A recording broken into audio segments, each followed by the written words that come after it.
ஆச்சி மசாலா. எந்த சமையலும் ருசி தேடும் ரகசியம் 20 ரூபாய். விஜய் அவர்கள் என்னைக்கு ஆளுநரை சந்திக்கிறாரோ அன்னைக்கு எனக்கு இத்தனை எம்எல்ஏக்களினுடைய ஆதரவுகள் இருக்குன்னு அவங்களுடைய பெயர்களையும் அந்த கடிதங்களையும் கொடுத்த பிறகு அதை ஆலோசித்து ஆளுநர் இமீடியட்டாக அவருக்கு you are being appointed as a chief minister அப்படின்னு சொல்லிட்டு ஒரு கடிதத்தை கொடுப்பார். அதற்கு 118 வேணும்னு இல்லை 118 வேணும்னு உங்களுக்கு கவர்னருக்கு சட்டத்தில் என்ன இருக்குன்னா ஒன்று சிம்பிள் மெஜாரிட்டி இருக்கணும். இருந்துட்டா கவர்னர் அந்த லிஸ்ட்டை பார்த்துட்டு உங்களுக்கு அப்பாயின்மெண்ட் ஆர்டர் கொடுத்துருவார்.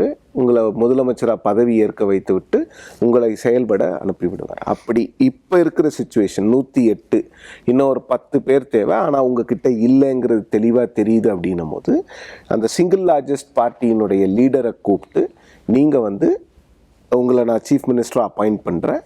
நீங்கள் 2 வாரத்துக்குள்ளே உங்களுடைய பெரும்பான்மையை சட்டமன்றத்தில் நிரூபிங்கள் அப்படின்னு சொல்லிட்டு அதுதான் நடைமுறை இல்லையா? இல்லை டைம் மாற்றலாம் 2 வாரம், இதுதான் நடைமுறை. இப்போ கூப்பிடுவார். விஜய் அவர்களுக்கு இப்போ சொல்ல போனீங்கன்னா ஒரு வேளை 7ஆம் தேதி பதவி ஏற்றுக்கிறாருன்னு வச்சுக்கோங்களேன். 7ஆம் தேதி 2 வாரம் டைம் இருக்குது. ஸோ இப்போ என்ன பண்ணுவார்னா 7ஆம் தேதி அவர் மட்டும் பதவி ஏற்றுக்கலாம் முதலமைச்சராக.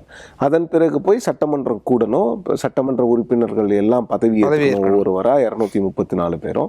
அதன் பிறகு ஒரு நாள் சட்டமன்றத்தை அழைத்து இவங்க பெரும்பான்மையை நிரூபிக்கணும். அதற்குள்ள 2 வாரம் டைம் இருக்குல்ல, அதுக்குள்ள காங்கிரஸ் கட்சி அவங்க ரெடியாக இருக்கிறாங்க போகிறதுக்கு. அதே மாதிரி லெஃப்ட் பார்ட்டிஸ் கொஞ்சம் அவங்களுக்கு ஹெசிடேஷன் இருக்குது. விசிகேக்கு கொஞ்சம் ஹெசிடேஷன் இருக்குது. அவங்க வெளிப்படையாகவே சினிமாவினுடைய தாக்கம் அரசியலில் இருக்கக்கூடாது அப்படிங்கிற விஷயங்கள் எல்லாம் பேசினவங்க. அவங்களுக்கு கொஞ்சம் ஹெசிடேஷன்ஸ் இருக்குது. IUML இருக்கிறாங்க. அது இல்லாமல் பாமகவை நம்ம டிஸ்கவுண்ட் பண்ண முடியாது. பாமக அதிமுக அணியில் இருந்தாலும் அவங்கள நீங்கள் டிஸ்கவுண்டே பண்ண முடியாது. ஏன்னா பாமக காங்கிரஸ் போன்ற கட்சிகளுக்கு இது பெஸ்ட் ஷாட் இன் பவர். வேற யாரும் அவங்கள கூப்பிட்டு நீங்கள் வாங்க மந்திரி பதவி கொடுப்போம்லாம் தமிழ்நாட்டில் சொல்லவே மாட்டாங்க. அவருடைய பிரச்சாரத்தில் அதிகார பகிர்வை பற்றி இந்த வாட்டி ரொம்ப அழுத்தம் கொடுத்து பேசியிருக்கவும் செஞ்சார் நிறைய பிரச்சாரங்கள். காங்கிரஸ்க்கு அவங்களுக்கு இதுதான் பெஸ்ட் ஷாட். 60 வருடத்துக்கு முன்னால் திமுகவால் ஆட்சியிலிருந்து அகற்றப்பட்டார்கள். இன்று திமுக ஆட்சியிலிருந்து ஒருவேளை நீங்க சொல்றபடி காங்கிரஸ் விஜய் அழைக்கிறார், இல்ல காங்கிரஸ் விஜயோட போறாங்க, அப்படி ஒரு கூட்டணி அமைது அப்படின்னா பாஜக அதை எந்த அளவுக்கு ரசிப்பாங்கன்னு நினைக்கிறீங்க? பாஜக ரசிக்க மாட்டாங்க. அப்புறம் என்ன பண்ணுவாங்கன்னா திமுகவை விட்டுருவாங்க. டார்கெட் எல்லாம் தாவேக்காவையும் காங்கிரஸையும் பண்ண ஆரம்பிப்பாங்க. அப்படிதான் இருக்கும். இல்ல அந்த புரிதல் அவருக்கு இருக்கும் இல்லையா விஜய்க்கு? அது எதிர்காலத்துக்கு ஆப்ஷன் இல்லையே சார் அவருக்கு. இல்ல காங்கிரஸ் நீங்க போச்சுன்னா உங்களுக்கு விஜய் அவர்களுக்கு ஒரு கிரெடிபிலிட்டி கிரைசிஸ்லாம் அங்கே வராது. காங்கிரஸ் போச்சுன்னா ராகுல் காந்தி போன்ற ஒரு தலைமை 2029க்கு தலைமை தாங்கலாம். டெல்லி அரசியல் இது போன்ற எல்லாமே ப்ளஸ்ஸாக இருக்கும். காங்கிரஸ் லெஃப்ட் எல்லாம் போனால் ஒரு வேளை அதிமுக தாவேக்காவுக்கு ஆதரவு தெரிவிக்குதோ இல்லை விஜய் அவர்கள் அவங்க கிட்ட கேட்டாங்கன்னா அது அதிமுகவினுடைய ஆதரவாக நிச்சயமாக பார்க்கப்படாது. வேற ஒரு ப்ராக்சி மூலமாக பண்ணுறாங்களோ அதனால தான் அதிமுக இந்த விஷயத்தில் எதையுமே பேசாமல் இருக்கிறாங்க. அவங்களுக்கு புரியுது 3வது கட்சியாக இருக்கும் பொழுது நம்ம எதிர்கட்சி வரிசையில் திமுகவுக்கு பின்னால் உட்காரணும். ஆமாம். இப்போ எடப்பாடி பழனிசாமி அவர்கள் எதிர்கட்சி தலைவர் கிடையாது. திமுகவில் ஒருவர் தான் எதிர்கட்சி தலைவராக இருப்பார். ஆனால் அவங்களால விஜய் அவர்களோட கூட்டணிக்கு போகிறதுக்கு அவங்களுக்கு பெருசாக விருப்பம் இருக்காதுன்னு தான் எனக்கு தோணுது. அவங்களுக்கு இருக்கோ இல்லையோ விஜய் அவர்களுக்கு பெருமளவில் அவர் அதிமுகவை டச் பண்ண விரும்ப மாட்டார். ஏன்னா அந்த கட்சியும் கிரிட்டிசைஸ் பண்ணி தான் அவர் ஆட்சிக்கு வந்திருக்கிறார். ஸோ இந்த சிக்கல்கள்லாம் விட்டு பார்க்கும்போது காங்கிரஸ் தான் அவருக்கு பெஸ்ட் பெட்.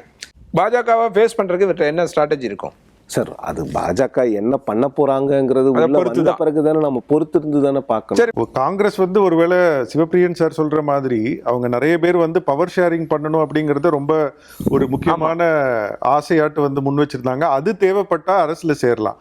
ஆனா என்னுடைய தனிப்பட்ட பார்வையில ஒரு சென்சிபிளா அவங்க முடிவெடுக்கணும் அப்படின்னா இப்போ விஜயினுடைய அரசாங்கத்தில் இணைந்து அமைச்சரவையில சேர்றதுங்கிறது திமுகவினுடைய கதவுகளை கம்ப்ளீட்டா மூடுறதுக்கு சமம் தான். அது அவங்களுக்கு 2029 முக்கியம். இப்போ டெல்லி பாராளுமன்றத்தில் நடக்கும் அரசியல் அதுவும் முக்கியம். அதில் இப்போ ஒட்டுமொத்தமா சேர்ந்து அந்த கூட்டணியை வந்து அப்படியே கதவை மூடுவதற்கு பதிலாக வசதியான எக்ஸ்கியூஸ் வந்து எல்லா பார்ட்டிக்குமே இருக்கு. நாங்க தேர்தல் செலவை திரும்ப மக்கள் மேல திணிக்க விரும்பல, இன்னொரு மீண்டும் ஒரு தேர்தல் வருவதை நாங்க விரும்பல. ஏன்னா விஜயும் வந்து இப்ப எப்படி பெர்ஃபார்ம் பண்ண போறாரு அப்படிங்கறதெல்லாம் எல்லாருக்குமே ஒரு கேள்விக்குறிதான். ஸோ காங்கிரஸ் அந்த ரிஸ்க் எடுத்து அவருடைய அரசுல சேரணுமா, இல்ல நாங்க வெளியில இருந்து ஆதரவு கொடுக்குறோம், நீங்க பண்ணுங்க, நாங்க பார்க்கலாம், ஒரு கூட்டணியா இல்லையா அடுத்த தேர்தலை வந்து பின்னாடி முடிவு பண்ணிக்குவோம் அப்படிங்கிறது ஒரு சேஃப் பெட்டா இருக்கும் அவங்களுக்கு அப்படின்னு நான் நினைக்கிறேன். திமுகவும் அத இதுதான் திமுக அதை எப்படி அனுமதிப்பாங்க? இதுதான் ஆப்ஷன். திமுக இதுல சொல்றது அனுமதிப்பாங்க. இந்த sense காங்கிரஸ் கேட்டா நாங்க கூட்டணி இல்லைன்னு சொல்லிடுவாங்க. நாங்க திரும்ப ஒரு அவங்களுக்கு நோ கான்பிடன்ஸ் இதுல ஒரு காரணமா சொல்லி ரெண்டு பக்கமே வந்து ஒரு இதை வேணா அவங்க ஒரு இதை மெயின்டைன் பண்ணிட்டு இது எப்படி அடுத்து ஃபர்தரா போகுதுங்கிறத பொறுத்து முடிவெடுக்கலாம். இதுல இன்னொரு சிக்கல் என்ன வரும்னு பாத்தீங்கன்னா, நீங்க outside support is fine, but இதில் சிக்கல் எங்கேருந்து வரும்னு பார்த்தீங்கன்னா, தாவேக்காவை பொறுத்த வரைக்கும் அவங்களுக்கு வந்து பெருமளவில் வந்து சிக்கல்கள் இப்போ இந்த ஃபஸ்ட்டு இப்போ ட்ரஸ்ட் ஓட்டு விஜய் ப்ரூவ் பண்ணிட்டாருன்னா அப்புறம் 6 மாதம் கழிச்சு தான் நீங்கள் நோ கான்ஃபிடன்ஸ் மோஷன் கொண்டு வர முடியும். அதிமுகவோ திமுகவோ அவர் மீது நோ கான்ஃபிடன்ஸ் மோஷன் கொண்டு வர வேண்டிய அவசியம் எங்கே ஏற்பட்டது? அவங்க அதெல்லாம் பண்ண மாட்டாங்க. அவரை பர்ஃபார்ம் பண்ணட்டும், என்ன பண்ணுறாருன்னு பார்ப்போம், அவர் என்னதான் பண்றாருன்னு பாப்போம் தான் விடுவாங்க. எதிர்காலத்துல இஷ்யூ பேஸ்டா அது கொண்டு வரக்கான வாய்ப்பு இருக்கு. ஏன்னா இப்போ நோ கான்ஃபிடன்ஸ் கொண்டு வந்தா அது கண்டிப்பா இந்த கட்சிகளுக்கு தான் பேக் ஃபயர் ஆகும். இல்ல அது மக்கள் மேண்டேட்டுக்கு எதிராட்டு அப்படிங்கிற ஒரு மனப்பான்மைக்கு வந்து வந்துரும். அதனால அவங்க கொண்டு வேற பெரிய கவர்னன்ஸ் சிக்கல்கள் அப்படி ஏதாவது வரும் பட்சத்துல ஏதாவது நடக்கலாமே ஒழிய, மற்றபடி இப்ப எந்த கட்சிக்குமே வந்து அவர்களுடைய இன்ட்ரெஸ்ட்ல நோ கான்ஃபிடன்ஸ் கொண்டு வந்து விஜயை தோற்கடிக்க வேண்டியது எந்த கட்சியினுடைய இன்ட்ரெஸ்ட்லயுமே அது இருக்காது, நிச்சயமா இருக்காது. அது அவசியமே கிடையாது. அது வந்து பீப்புள்ஸ் மேண்டேட். மைனாரிட்டி கவர்மெண்டாவே ஃபார்ம் பண்றதுக்கான வாய்ப்புகள் எல்லாமே இருக்கு. இப்ப இருக்க 108 இடங்களோட அப்படியே இடங்களோட அவர் போய் கவர்னர் கிட்ட கேட்பாரு, பதவி ஏத்து. கவர்னர் அலோவ் பண்றாரு, பதவி ஏத்துக்க பண்ணணும். கவர்னர் பண்ணுவார், அதான் ப்ரொசீஜர் படி பண்ணுவாரு. அவர் பதவி ஏத்துக்க சொல்றாரு அப்படின்னா பதவி ஏத்துக்குவாங்க. அன்னைக்கு இருக்கிற ஸ்ட்ரென்த்ல பாதி அவர்கிட்ட நம்பர்ஸ் இருக்கும்.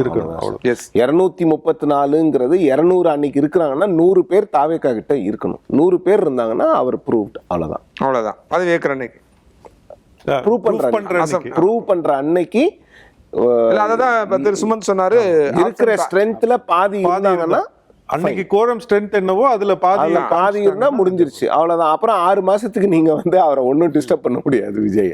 6 மாதத்துக்கு பிறகு வேணும்னா நீங்க டிஸ்டர்ப் பண்ணணும்னா பண்ணலாம். பட் திராவிட கட்சிகள் ரெண்டுமே பண்ணாது. அவங்க ஏன் பண்ணுவாங்க? அதற்கான எந்த தேவையும் இல்லை. அதுக்கான தேவையே இல்லையே. ஆனா வரும் நாட்கள்ல இஷ்யூ பேஸ்டா அதை செய்யறதுக்கான வாய்ப்புகள் இருக்குமா? அது வந்து அதிமுக மட்டும் இஷ்யூ பேஸ்ட்ல ஏதோ ஒன்று செய்யறதுக்கான வாய்ப்பு இருக்கு. பட் அப்ப கூட என்ன ஆகும்னா, விஜய் அவர்கள் அதை கேட்கணும்னு எதிர்பார்ப்பாங்க. திமுக எந்த இடத்திலையும் விஜயோடு சமரசம் செய்து கொள்ள மாட்டார்கள் நினைக்கிறேன். அவங்களுக்கு இனிமே போல் பொசிஷன்ல விஜய் மட்டும்தான் இருக்கிறார். விஜய்க்கும் போல் பொசிஷன்ல டிஎம்கே தான் இருக்கு. ஸோ அவங்களுக்குள்ள சமரசங்கள் இருக்காது. சமரசம் வேணா அதிமுக செய்யலாம், பட் அதிமுகவும் அதை செய்ய விரும்புதா அப்படிங்கிறத நிச்சயமா பார்க்க தான் நாம பொறுத்திருந்து தான் பார்க்கணும். ஏன்னா அது வந்து அவ்வளவு ஈஸியான ஒரு விஷயம் கிடையாது அதிமுகவுக்கு. எந்த சமையலும் ருசி தேடும் ரகசியம் 20 ரூபாய்.